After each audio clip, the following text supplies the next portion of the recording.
ॐ विश्वं दर्पणदृश्यमाननगरी तुल्यन्निजान्तर्गतं पश्यन्नात्मनि मायया बहिरिवोद्भूतं यथा निद्रया यस्साक्षात् कुरुते प्रबोधसमये स्वात्मानमेवाद्वयं तस्मै श्रीगुरुमूर्तये नमः इदं श्रीदक्षिणामूर्तये बीजस्यान्तरिवाङ्कुरो जगदिदं प्राङ्निर्विकल्पं पुनः मायाकल्पितदेशकालकलना वैचित्रचित्रीकृतम् मायावीव विजृम्भयत्यपि महायोगी वयस्वेच्छया तस्मै श्रीगुरुमूर्तये नमः इदं श्रीदक्षिणामूर्तये तस्मै श्रीगुरुमूर्तये नमः इदं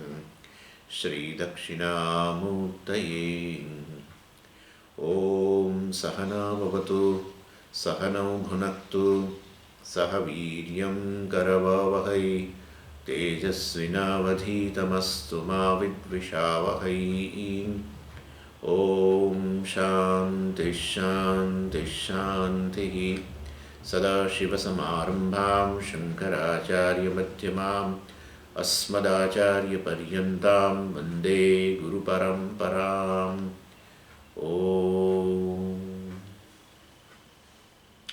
Verse 103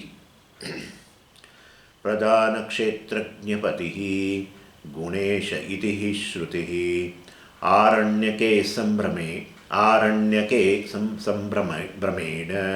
ह्यन्तर्याम्युपपादितः. So it's Aranyake asambramena. Anyway, so the confusion regarding this Jivatma is completed in verse number 103. And then discussion on Jivatma actually started with verse 22 and it got completed here in verse 103. Of these verses, from verse 22 to 57, Jivatma analysis based on or from the standpoint of a Vedanta Siddhanta. From verse 58 to 103, various confusions held by ordinary people as well as by philosophers. So this is an arrangement. And there are confusions by various philosophers regarding this Jiva, by various philosophers. And even if we forget those confusions, it doesn't make much difference. But we should not forget Siddhanta, that's all. We should not forget what's the nature of Jiva, because as you discuss this confusion, we really forget really what is Jiva. So that is the problem. So the confusion only prevails in our head. So that then we are overwhelmed by these confusions. So Siddhanta has to be clear that there is only relationship of a mithya and this satyam. That's all. So I am basically kutastha, and this jiva or ahankara or chidabhasa is mithya, etc. So that is a mixture of these two, satyam and mithya. Ultimately it is one thing because mithya is satyam. So mithya cannot be counted, it is just an appearance of satyam.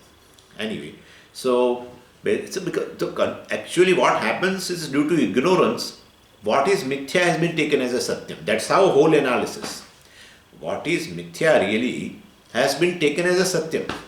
So under the spell of ignorance, I consider myself as a single entity called jiva, which is really a mixture, which is really actually a kutastha.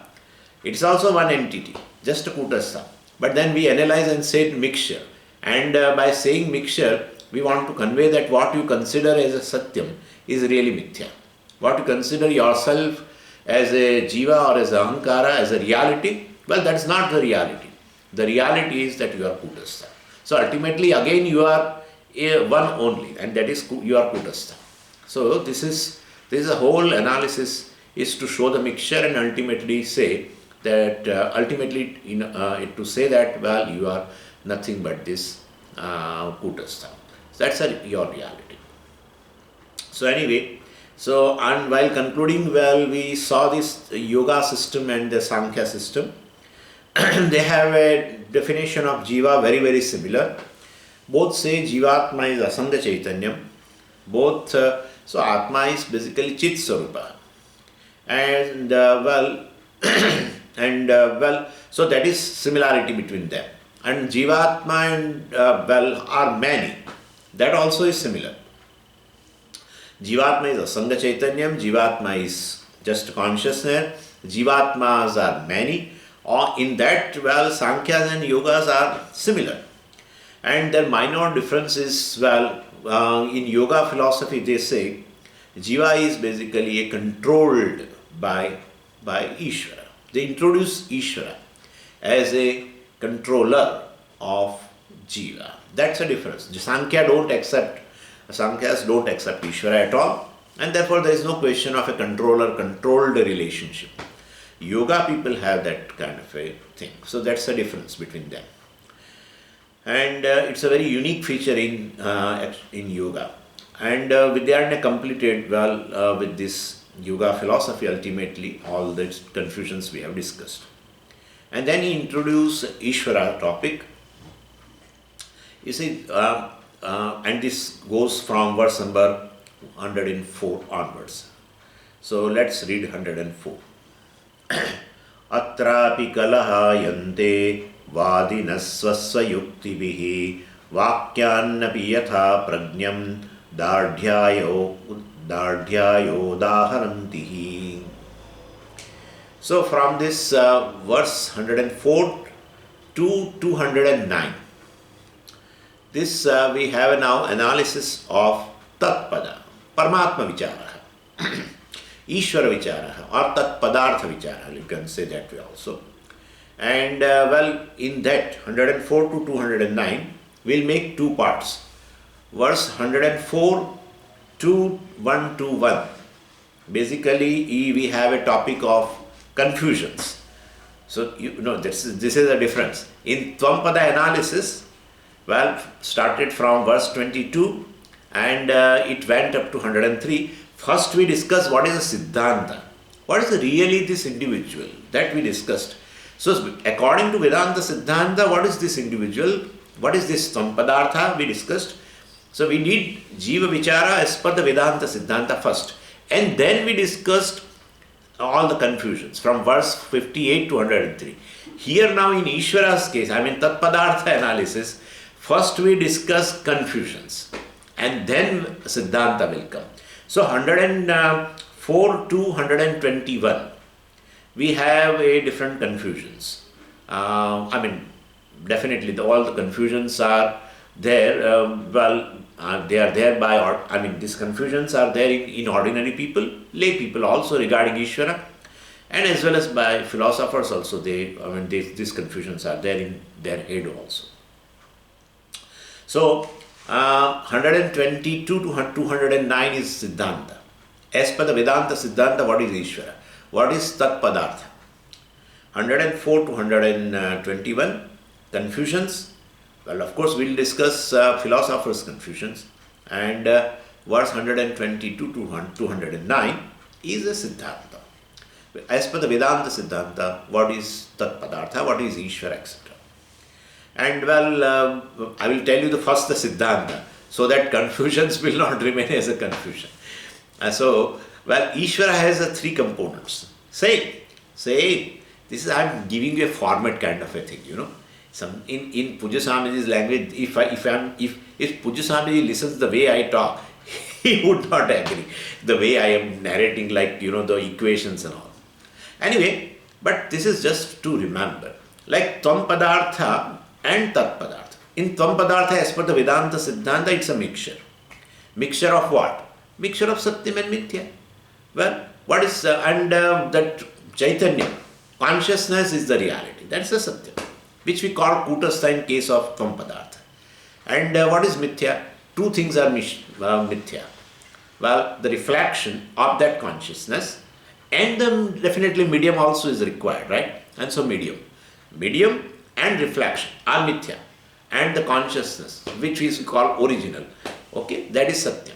That's how. So it's a mixture there. Here also same. Here also consciousness is a reality. And and that is Satyam, and reflection, macro reflection, definitely macro medium, and therefore, well, Chidabhasa and the reflecting medium both are mithya. So this is, this is the arrangement. Now we go to other concepts, other philosophers' concept regarding Ishvara. What is it said here? Atrapi kalaha ayante. Kalaha, quarrel, right? Or a debate. Kalaha ayante, atrapi. Atrapi means what? Atra is a Vishaya Saptami actually. Atra means with regard to this subject matter. Which subject matter? With regard to Ishvara. Atrapi. So, Purva Shlokokta Ishvara Vishaya. Ishvara has already been mentioned in 103.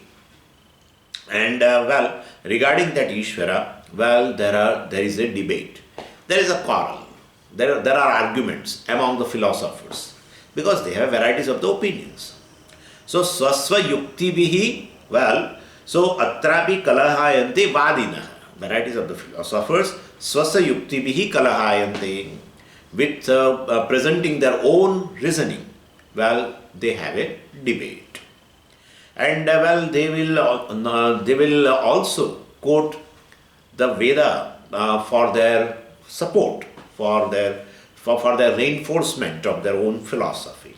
So, Vakyani api yatha pragnam dardhyaya udaharanti te. So, Vakyani udaharanti, Veda Vakyani udaharanti. So, udaharanti, they quote what? Veda Vakyani. So, Adinaha Veda Vakyani api udaharanti. These varieties of various philosophers who have a different opinions regarding Ishvara's nature, etc.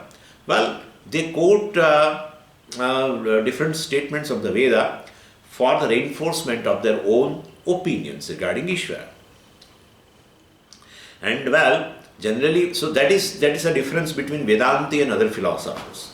What happens is, after giving a thought to Ishvara's nature by tarka, by reasoning, well, and then they quote Veda. Then they quote Veda for the reinforcement. So the Adhyaya has been told here. So basically, they don't look into the Veda as a pramana for the arriving at the nature of Ishvara. First, by their own reasoning, they will arrive at the nature of Ishvara, and then for the support, they go to Veda and they quote a relevant statement. So we never do that way, We study Veda, well, first we study Veda, we extract regarding Tatpada, Tvam-pada, everything. Regarding both this, we want to first arrive at studying Veda, that what Veda talks about regarding Jiva Sarupa, regarding Ishvara Sarupa, and then we quote, then we basically, then we apply a tarka for the reinforcement. So this is a difference between them and us. So the Adhyaya means for Dhridatvam, for the reinforcement, Udaharanti. Udaharanti means they quote. Yatha Prajnam, Yatha Prajnam means according to their own understanding, according to their own opinion, according to that, well, they quote Veda. Yatha Prajnam is a samasa, Whenever you get a word which starts with Yatha, it's actually a Vyabhava samasa, and its derivation is like that. Prajnam anatikramya yatha prajnam. Prajnam, understanding, their own purport regarding the nature of Ishvara, and anatikramya. Atikramanam means transcending. Anatikramya, not transcending, means in keeping with. So yatha prajnam means in keeping with their own understanding, in keeping with their own purport regarding the nature of Ishvara. Well, they will try to search the statements in the Veda, and they quote a relevant Vedic statement, the Adhyaya, for the reinforcement of their own opinion regarding Ishvara. So this is this is the difference.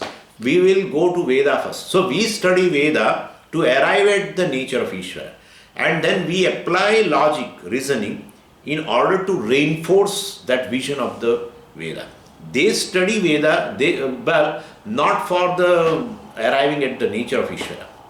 They study Veda for the reinforcement of their own opinion regarding nature of the Ishvara. That's a big difference between us Vedantins and other philosophers.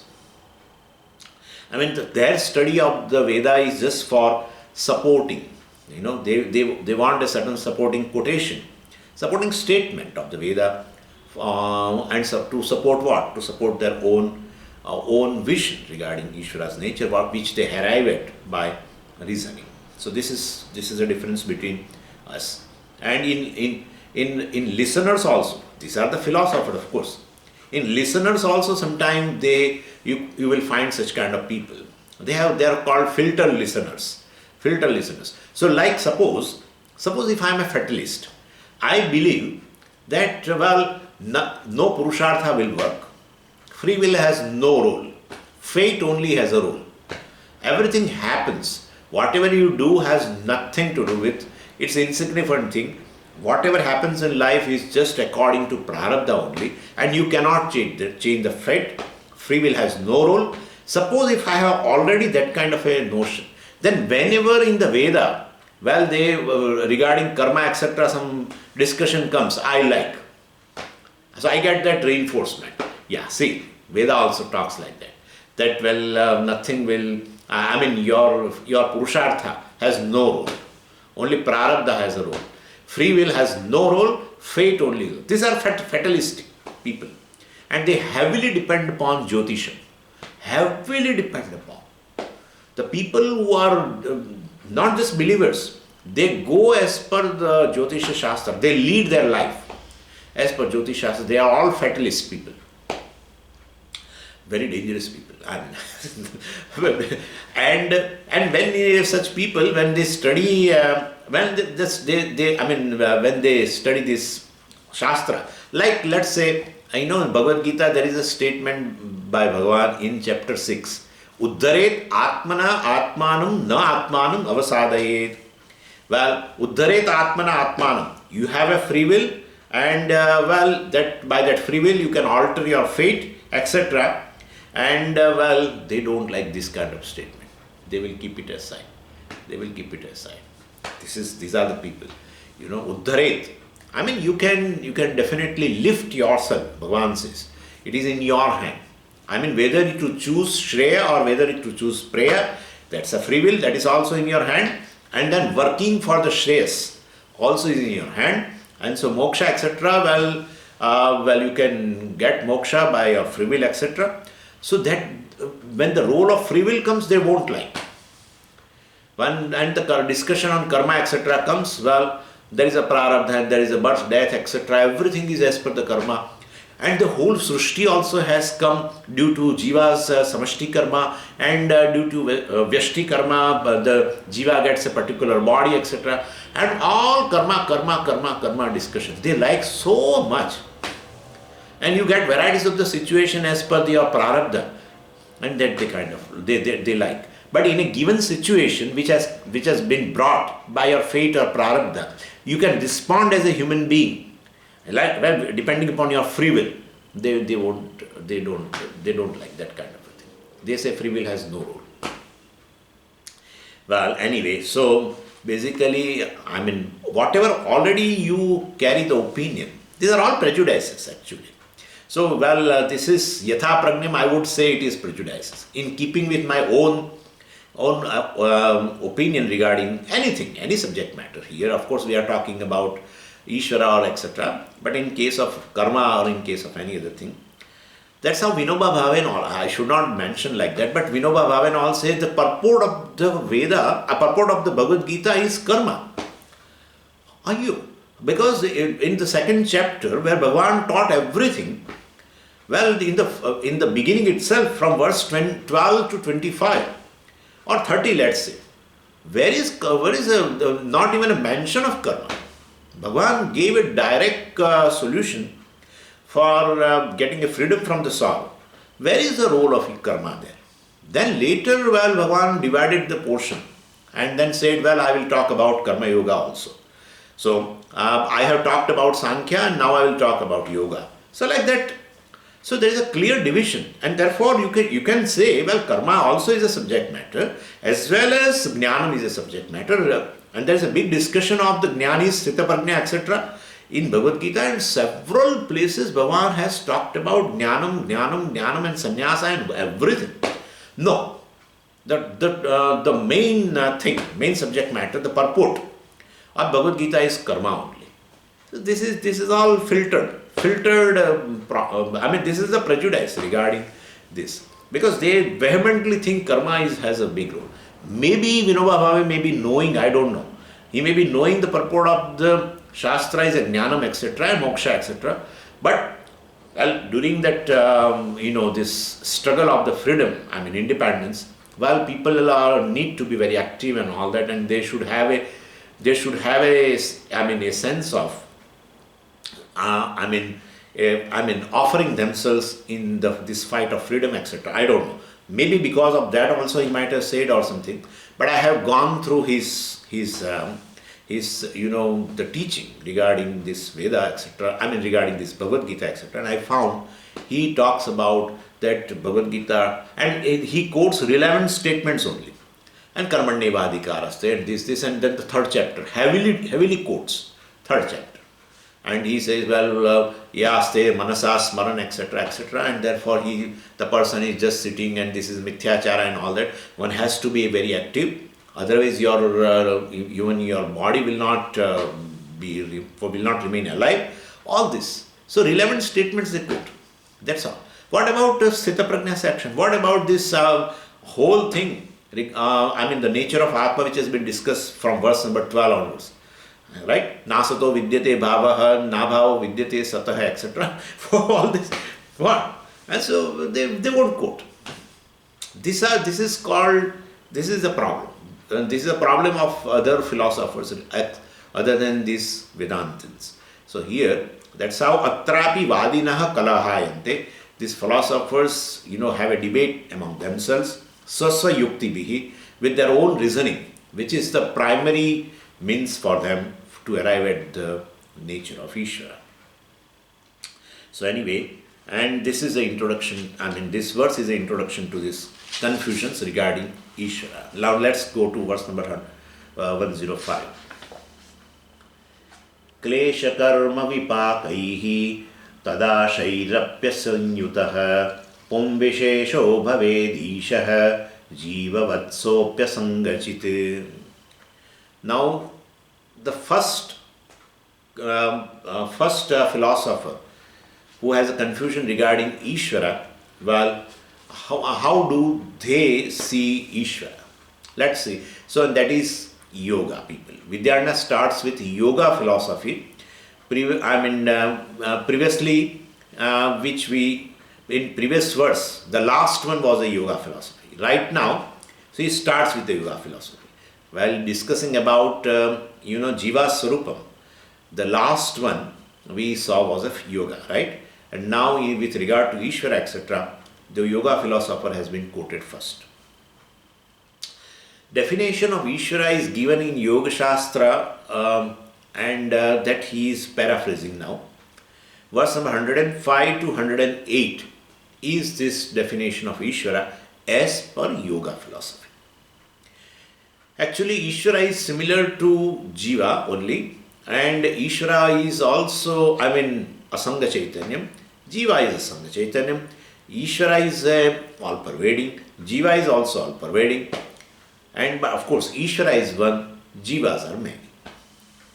And now the question, and Ishvara of course is consciousness, Jiva also is consciousness. So these are the similar things, but Ishvara is one, Jivas are many. Then question comes, well, if both of them are asangam, unrelated, unconnected to everything, both are all-pervading, both are consciousness, how come one is Jiva, other is Ishvara? That's the question. Well, and he says, well, it's simple. The difference between them is simple. Yoga people says. So, Jiva is afflicted by 4 factors, which makes him a samsari, whereas Ishvara is not affected by these 4 factors, and therefore he is mukta. He is free from samsara. Then the question comes, what are these four factors which makes a difference between Jiva and Ishvara? So, these four factors have been mentioned by Vidyaranya also. Klesha karma vipakaihi tad ashayehi. Four factors. Klesha, karma, vipaka, ashaya. These four factors are there. What are those things? Let's see that. Actually, these are all these four factors have been defined in Yoga Sutra. Whatever now I am saying, all are there, all the things are there in Yoga Sutra. Patanjali's Yoga Sutra, it has been there. First, Kleshaha. Kleshaha means what? Problem, pain. In yoga philosophy, Klesha is defined as fivefold problem. Klesha is also now has a fivefold division. What is that? Avidya first. Avidya is a problem. In Yoga Shastra, Avidya is defined little differently. A big sutra is there. Very big sutra. But ultimately, the essence of that sutra, which defines Avidya, first Klesha, is this. Anatmani Atma Buddhihi Klesha. I am defining in my own way. It's a big sutra. Anatmani Atma Buddhihi. So, what we call Adhyasa. Anatmani means, Atma Buddhi. In this Anatma, there you have a Atma Buddhi. You have a I notion in this Anatma called body, mind, sense complex is called Avidya. What we call Adhyasa, they call it Avidya. This is the first Klesha, first kind of a problem. Second, Asmita. Asmita means Asmi. Ta means sense. I sense, I notion. What we call ego, ahankara, is called Asmita in Yoga Shastra. So, and how that has come? By Adhyasa. Anatmani Atma Buddhi. In Anatma you have that Atma Buddhi. Well, and that brings this I notion in this Anatma. And therefore, Avidya, first Klesha. Second is Asmita. This is a second problem. Third, Raga, attachment. And Upadeyatva Buddhi, they call it. Upadeyatva Buddhi. Upadeyatva Buddhi means what? Upadeya means Grahana. Upadeyatva Buddhi means I want, etc. You can say. That kind of a Buddhi is called Raga. I want. That's called Raga, attachment. Fourth, Dvesha. What I am discussing? Klesha. Pancha Klesha. Fivefold problem which is there in that Jiva, not in Ishvara. That's what. So this is Dvesha. I don't want. That kind of a Buddhi is called Dvesha. Fifth, Abhinivesha. Abhinivesha means instinctive and universal attachment to body and life is called Abhinivesha. Instinctive, very natural. So, other Ragadveshas are well developed in due course, later. But then first one is this attachment to your body. Deha Abhimana is very natural. Life clinging is very natural. That is called Abhinivesha, which will bring in, which will bring to that Jiva. Other Ragadveshas also will come later. So this is a factor number one. What are we discussing? What are the factors which make a difference between Jiva and Ishvara? Because Jiva and Ishvara are similar. Jiva is Asanga Chaitanyam, Ishvara is Asanga Chaitanyam, Jiva is all-pervading, Ishvara is all-pervading, Jiva is consciousness, Ishvara is consciousness, all the way similar. Then then why you call Jiva and Ishvara two words? Two words are there for two concepts, and therefore definitely there must be a difference, and difference is this. Jiva is affected by these four factors. Klesha, Karma, Vipaka, Ashaya. In that we have discussed Klesha, Pancha Klesha, fivefold problem. What are that five problems? Avidya, Asmita, Raga, Dvesha, Abhinivesha. Okay, first factor is called Klesha is over. Second, Karma. karma. So yoga people say they divide karma into four, and they call Shukla, Krishna, and then Mishra and Vilakshana. So Shukla means what? Dharma, Punyam. Adharma, they call it Krishna. And Mishra means Shukla, Krishna, Mishra. And Vilakshana. Vilakshana means neither Shuklam, nor Krishnam, nor Mishra. This is called Vilakshana. So neither Dharma, neither Adharma, neither Dharma, Dharma, etc. So karma is divided into this four. So, and whatever contributes to your spiritual growth is Ashuklam, Akrishnam, Amishram. Punya and Papam and this Mishra, etc. cannot help you in the spiritual growth. Spiritual growth is contributed by this Ashuklam, Akrishnam, Amishram, etc. That's what they're understanding. So this is regarding karma. This is a second factor which makes a difference between Jiva and Ishvara. Third, Vipakaha. Vipakaha means what? Phala. When you say karma, then definitely karma phala should be there. So Vipakaha means karma phala. And so Klesha will produce karma. Right? Klesha we have seen avidya, asmita, raga, dvesha, vinivesha. That will produce, because raga dvesha has come. Therefore raga dvesha means all desires, varieties of the desire, I want, or I don't want. It will produce karma. What we generally say, right? And avidya kama klesh, avidya kama karma. We also say like that. But they will put in different way. We say also same way, avidya kama karma. Due to avidya, there is a sense of limitation, and when the sense of limitation is there, which is really not your nature, then definitely you want to get rid of that sense, because it's not your nature. And that to get rid of that sense of limitation, there is a desire to be limitless, and in order to fulfill that desire, you will do varieties of the karma. And so avidya kama karma, that we call samsara. Bhashyakara always defines samsara means this, avidya kama karma. Well, it's a big, and we will discuss some other time. But then this here, so vipakaha means this phala. So klesha will generate karma, karma will generate karma phala. So third is a phala. So there is a certain chronological order here. So klesha will produce karma, karma will produce vipakaha phala. We classify karma phala as three. It has been defined by Bhagavan. Bhagavan has classified this karma phala into three in chapter 18. Anishtam mishrancha trividam karmana phalam bhavatya tyaginam pretya natu sannyasinam kvachit. This is in verse number 12, I think, in chapter 18. So we define karma phala into three. Anishtam, dukkham. Ishtam, sukham. And anishtam, mishram means sukham, dukkham. Is it that karma phala is in the form of mixture of sukha, dukkha? Yeah, it is. Like a cricketer, a cricketer plays a one-day series, and he did a century, more than 100 runs.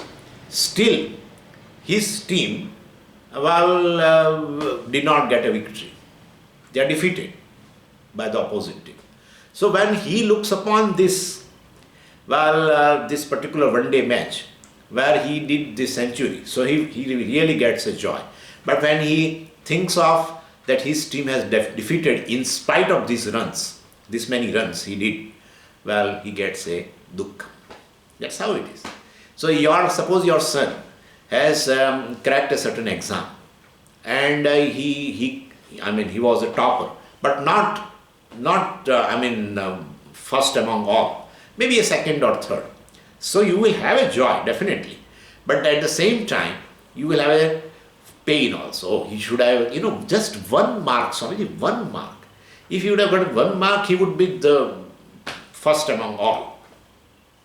But less, 1 mark less. And therefore that pain also will be there. So Mishram, Anishtam, Ishtam. Anishtam, Dukkham, Ishtam, Sukham, and Mishram. 3 types of karma phalas are there. Anyway. But Yoga Shastra, they classify into three. What they say? Jatyayur bhogaha vipakaha. This is all in Yoga Sutra. Jatyayur bhogaha vipakaha. Jati ayuhu bhogaha. Karma phala are of three types. Jati ayu bhogaha. We are also saying three types. Anishtam, Ishtam, Mishram. They say karma phala is of three types. Jati. Jati means janma. Definitely. Janma is as per the karma phala.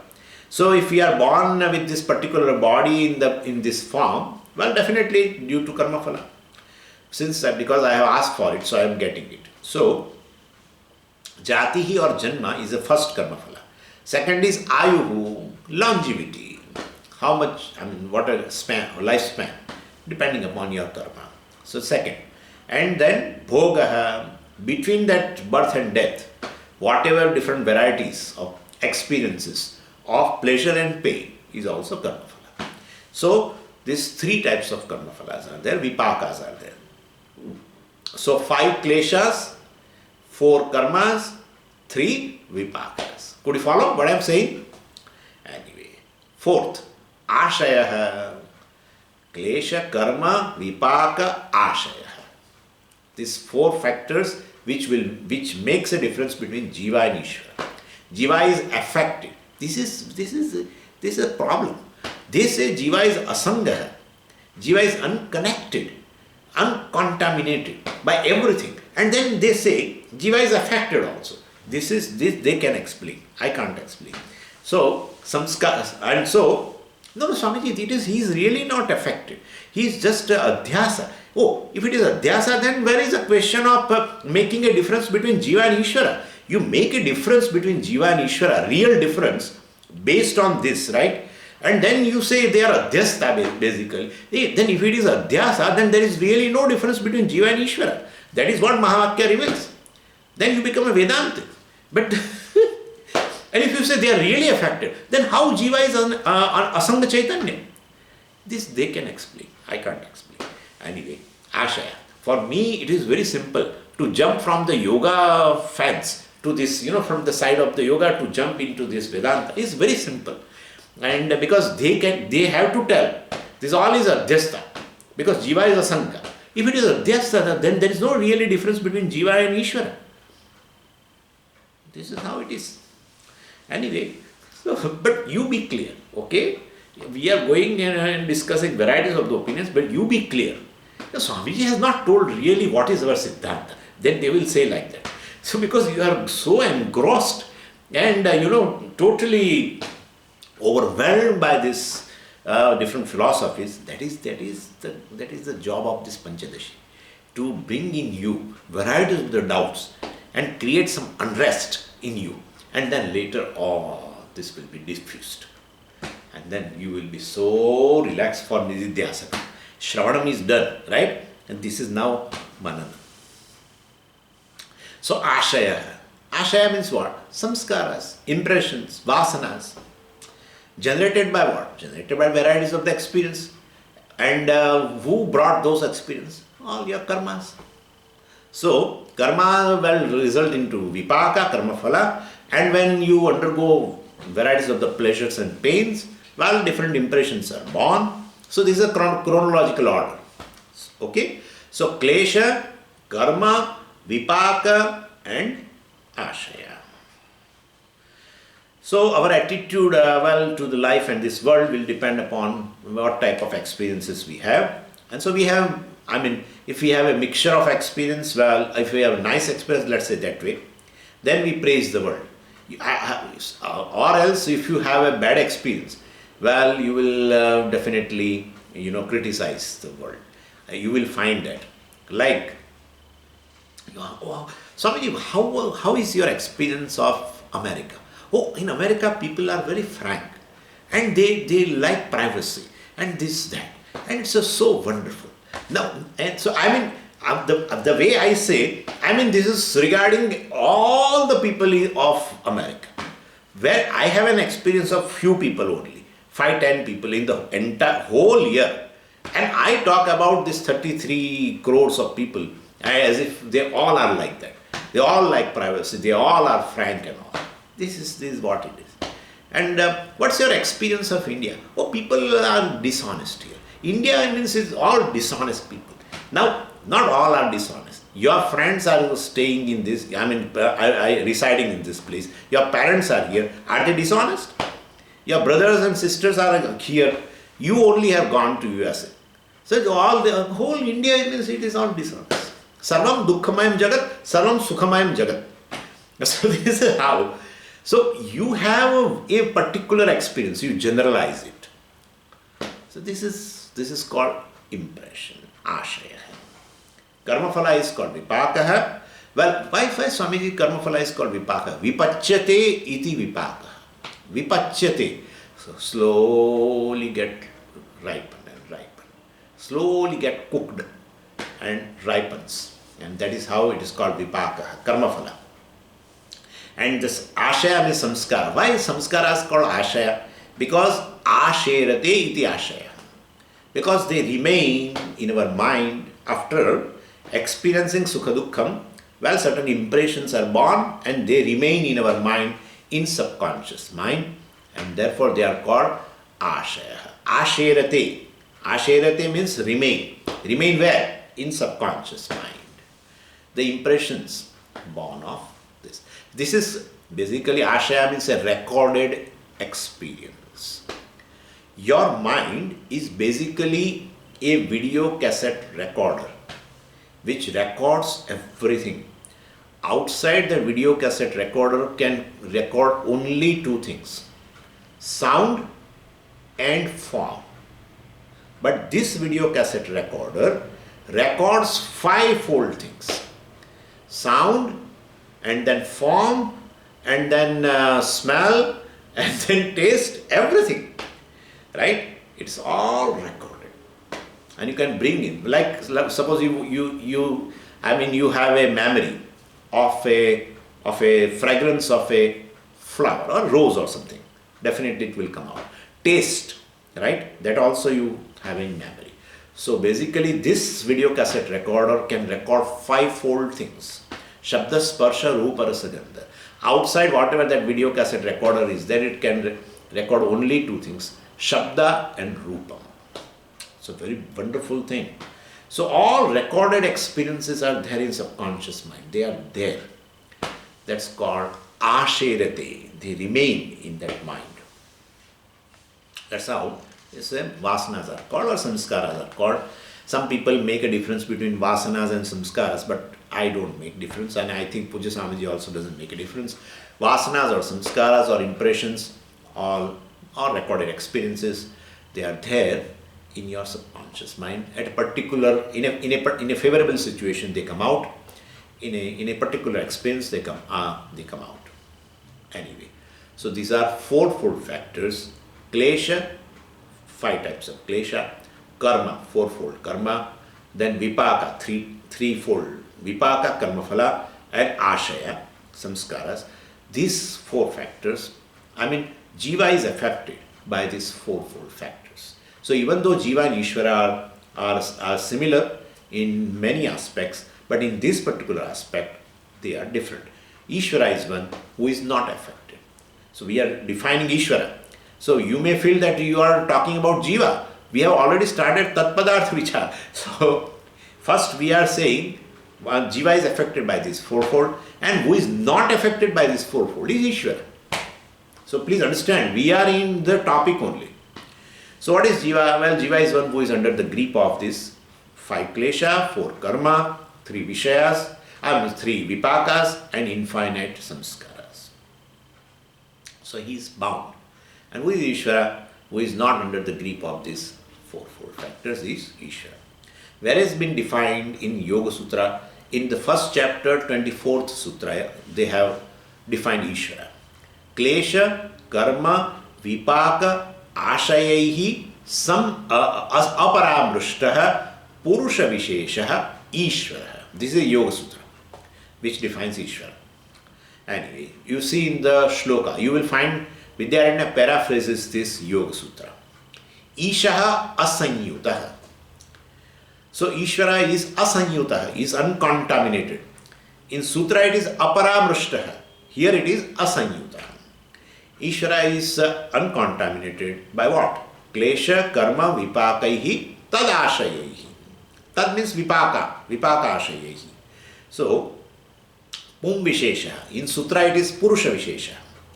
So, this is special Atma, well, Paramatma, which is not affected by this Klesha Karma Vipaka and Ashaya. And such a Purusha Vishesha, Pum Vishesha, well, special Atma, well, is Ishaha. Ishaha Bhavet is called Ishvara. So, core nature is same for both actually, for Jiva and Ishvara, but this is a difference. So, Saha api asangachit bhavati.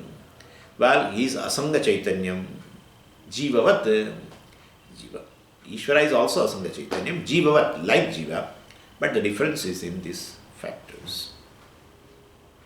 So, Jiva is asanga chaitanyam, Ishvara is asanga chaitanyam, Jiva is consciousness.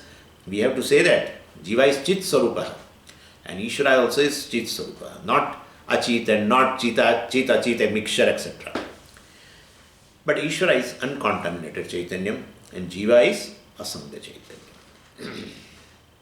And now, so why this kind of problem Swamiji has come regarding Ishvara? Why they such kind of difference they find, and which is really not there? Because for them, Tarka, reasoningism, is a predominant thing to arrive at the nature of Ishvara. Shastra is subservient. That is why this problem. Shastra has not talked like this. That Ishvara is like this, which is free from all this klesha, karma, vipaka, etc. And Jiva is one who is affected by this. Well, Shastra has not talked like this. But they have arrived at independently.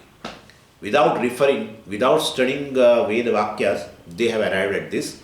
And to have a reinforcement of their own opinion, they go to Shastra. So their study of the Veda is just for some support, for their own opinion. We study Shastra to arrive at the nature of Ishvara, and we support through logic the vision of the Veda. They have their vision of the, they have a vision of Ishvara's Sarupam independently by Tarka, and to support that they study Shastra. This is what the difference between us. And that is why their opinion regarding Ishvara is very, very different than our opinion. Our opinion is Shastra's opinion. Their opinion is opinion from their own understanding, from their own reasoning, etc. So, Ishaha Pum Visheshaha Bhavet is a independent sentence, and Saha api Jivavat Asangachit Bhavati is a separate sentence. So, verse 106. तथापि पुं विशेषत्वात् घटतेस्य नियन्त्रिता अव्यवस्थौ बन्धमोक्षौ आपतेतामिहान्यथा. Tathapi, even though this Jivatma and Paramatma are essentially one or essentially same, so Pum Visheshatvat, Ishvara is a special Atma. But special Atma means what? Ishvara is uncontaminated with this klesha, karma, vipaka, etc. So therefore it is special Atma. All the jivas are affected by this klesha, karma, vipaka and ashaya. Therefore Ishvara is Pum Vishesha. Vishesha means special. Pum means here Atma, Purusha. Purusha Vishesha, Pum Vishesha. So Ishvara is a special, since Ishvara is a special Atma, well, definitely there is a difference between both of them. So Tathapi means even though they are similar in many, many aspects, both are all-pervading, both are asangam, both are just consciousness, still this difference is there. Asya niyantruta ghatate, asya, Ishvarasya, niyantruta.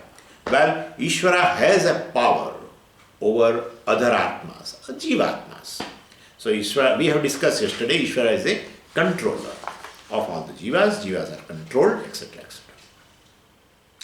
And what is the speciality of the Ishvara? So asya niyantruta definitely is a speciality. And if you don't accept that way, what will happen? Avyavasthau bandhamokshau apatet. Apatetam. Iha. Anyatha. Iha means in this world. Anyatha means otherwise. Otherwise in this world, you will not be able to explain the order. Vyavastha. You will not be able to explain the order.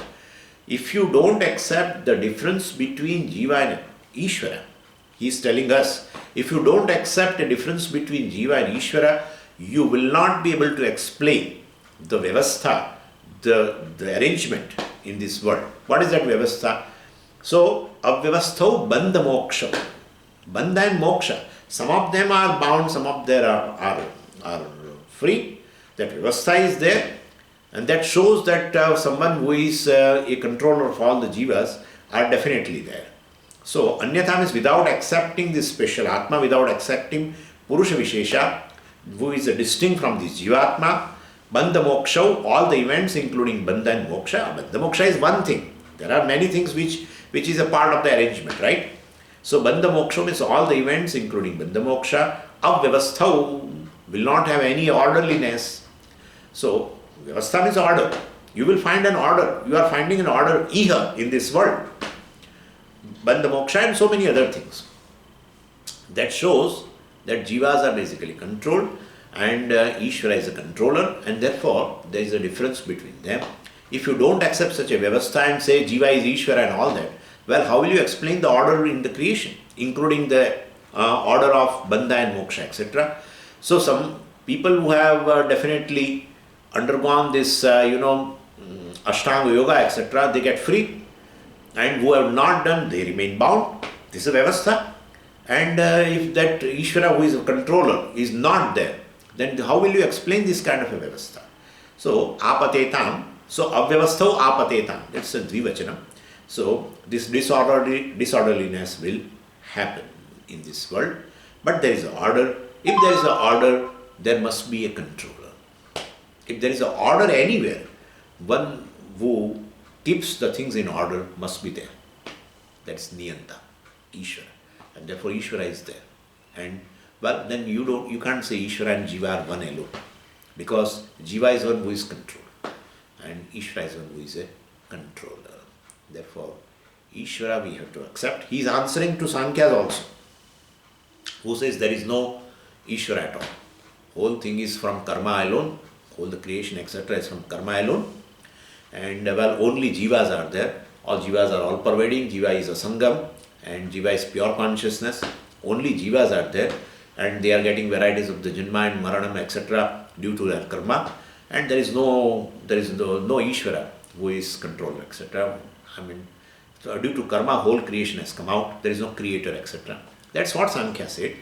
Yoga people say no. We will have to accept Ishvara who is a control, because there is an order in the creation. Wherever there is an order, there must be a one who keeps the thing in order. That's called Niyanta. And that must be there. Right?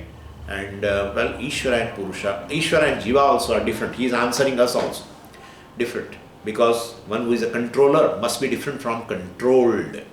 Controlled is different from controller, or controller is different from controlled. And therefore Jiva and Ishvara are different also.